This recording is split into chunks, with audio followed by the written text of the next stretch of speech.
Primera parte. La vida. Capítulo 1.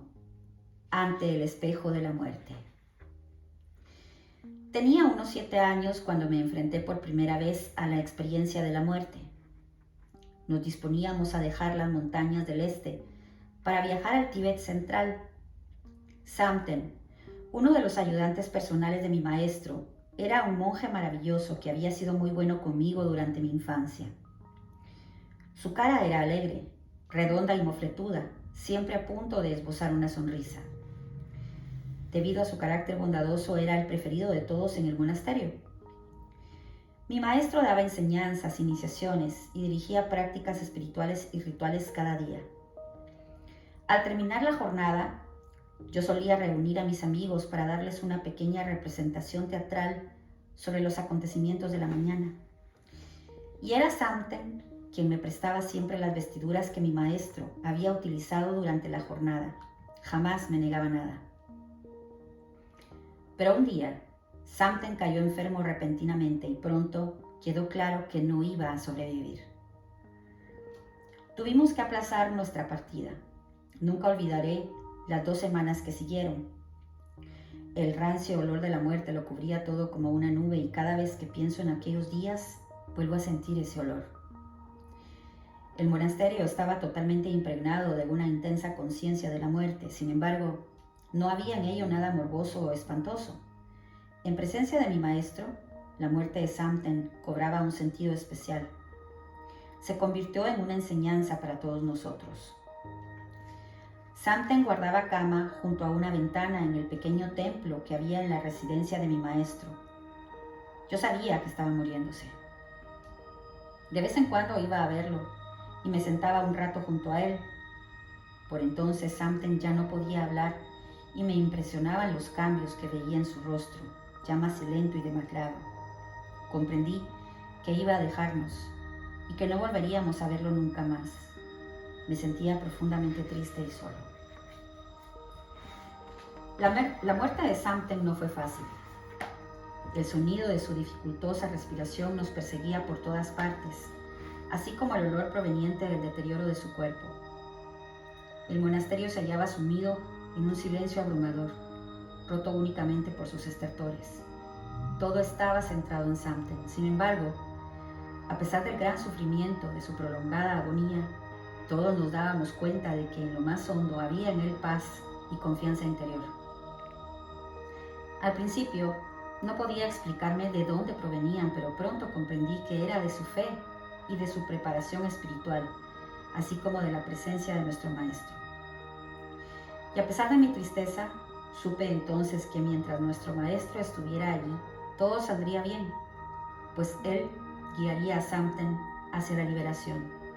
Más tarde, llegué a saber que todo practicante sueña con morir ante su Maestro y con tener la buena fortuna de ser guiado por él en el trance de la muerte. Mientras Jamyang Khyentse guiaba serenamente a Samten en su muerte, le iba explicando una por una todas las fases del proceso por el que estaba pasando. Me asombraba la precisión de sus conocimientos, su confianza, la serenidad y la paz que emanaban de él. Su presencia firme y serena hubiera tranquilizado a la persona más angustiada. De aquel modo, Jamyang Khyentse nos transmitía que no tenía miedo alguno de la muerte. No es que él se la tomara a la ligera, nos decía a menudo que la temía y nos ponía en guardia para que no la consideráramos con ingenuidad o suficiencia. ¿Qué era, pues, lo que le permitía afrontar la muerte de una manera tan solemne y al mismo tiempo tan desenfadada, tan práctica y tan misteriosamente despreocupada? Esta pregunta me fascinaba y me perseguía. La muerte de Samten fue una conmoción para mí. A los 7 años de edad, vislumbré por primera vez el enorme poder de la tradición en la que se me estaba instruyendo y empecé a comprender la finalidad de las prácticas espirituales. Era la práctica la que había conferido a Samten la aceptación de la muerte, así como una clara comprensión de que el sufrimiento y el dolor pueden formar parte de un profundo proceso natural de purificación. La práctica había proporcionado a mi maestro un conocimiento completo de lo que era la muerte y un conocimiento técnico preciso para guiar a las personas en ese trance. Tras la muerte de Samten, partimos hacia Lhasa, la capital de Tíbet, emprendiendo un arduo viaje de 3 meses a lomo de caballo. Una vez allí, protegimos nuestra peregrinación hacia los emplazamientos sagrados del Tíbet central y meridional, lugares bendecidos por los santos, reyes y eruditos que establecieron el budismo en Tíbet a partir del siglo VII.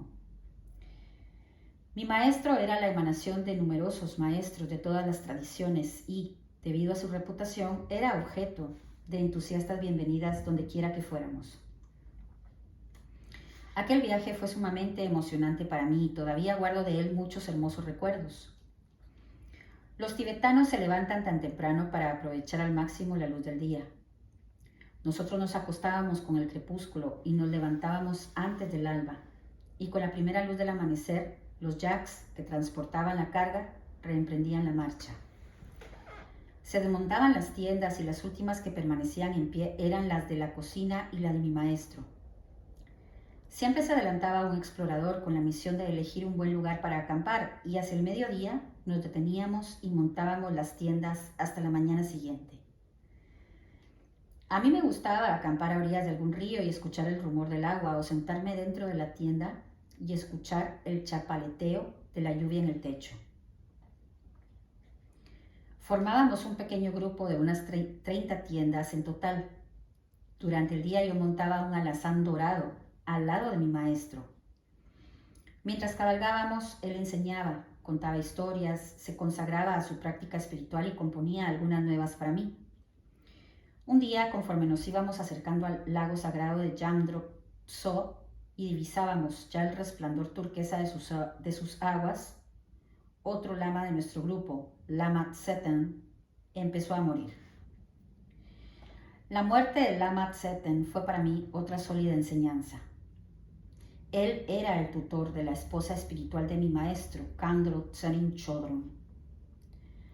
Son muchos quienes la consideraban la practicante femenina más destacada de Tíbet, una maestra oculta y, en mi opinión, un vivo ejemplo de devoción. Su presencia resplandeciente de amor constituye por sí misma una enseñanza. Lama Tseten era un personaje enormemente humano, como un abuelo para todos. Tenía más de 60 años, era bastante alto, de cabellos grises e irradiaba una dulzura espontánea. También era un consumado practicante de meditación. El mero hecho de estar junto a él solía aportarme una sensación de paz y serenidad. A veces me regañaba y entonces le tenía miedo, pero a pesar de sus momentos de severidad, nunca perdía su talante afectuoso. Lama Tseten murió de una forma extraordinaria. Aunque había un monasterio cerca de donde estábamos, rehusó ir, aduciendo que no quería dar a otros el trabajo de tener que deshacerse de su cadáver. Así pues, nos detuvimos y levantamos las tiendas en círculo como de costumbre. Dado que era su tutor, Khandro se encargaba personalmente de cuidar y atender a Lama Tseten. Ella y yo estábamos solos con él en su tienda cuando de pronto la llamó a su lado. Tenía la costumbre de llamarla cariñosamente Ami, que en su dialecto natal significa hija mía. Ami, le dijo con ternura, acércate. Ha llegado el momento. No tengo más consejos que darte. Estás bien como eres. Estoy contento de ti. Sigue sirviendo a tu maestro como lo has hecho hasta ahora. Ella se giró de inmediato para salir corriendo de la tienda, pero él la asió por la manga. ¿A dónde vas?, le preguntó. Voy a llamar a Rinpoché, respondió ella. No lo molestes, no es necesario, sonrió el ama. Con el maestro no existe la distancia. Dichas estas palabras, alzó su mirada hacia el cielo y expiró. Khandro liberó la manga y salió a toda prisa para avisar a mi maestro. Yo permanecía sentado, incapaz de moverme. Me asombraba que una persona que contemplaba la muerte cara a cara pudiera mostrar tal confianza. Lama Tsetten habría podido tener junto a él a su lama en persona para que lo ayudara, algo que cualquier otro hubiera deseado ardientemente, pero no lo necesitaba. Ahora sé por qué. Ya tenía la presencia del maestro en su interior. Jamyang Khyentse estaba siempre con él, en su mente y en su corazón. En ningún momento percibió separación alguna. Kandro fue a buscar a Jamyang Khyentse. Nunca olvidaré cómo se agachó para entrar en la tienda. Dirigió una mirada al rostro del Lama Tsetten y luego, después de haber examinado atentamente sus ojos, empezó a reírse entre dientes. Mi maestro siempre solía llamarlo La Ren, viejo lama, en señal de afecto. La Ren, le dijo, no permanezcas en ese estado.